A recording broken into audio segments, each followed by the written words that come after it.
You are looking at Julian's pronunciation guide, where we look at how to pronounce better some of the most mispronounced words in the world, like this other curious word. But how do you say what you're looking for today? We are looking at how to pronounce these words, as well as how to say more confusing vocabulary that many get wrong in English, so stay tuned to the channel to learn more. In British English, it is normally said as synthetic. Stress on that second th syllable, synthetic.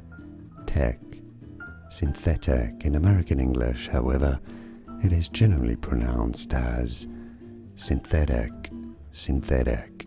And now you know. Like this video, if you found it useful, it helps me immensely. Thanks for your support. More videos for you here to learn more correct pronunciations. Thanks for watching. Here are more videos on how to pronounce more confusing words and names too many mispronounced. Like this video if you found it useful. I appreciate your support. I'll see you soon and thanks for watching.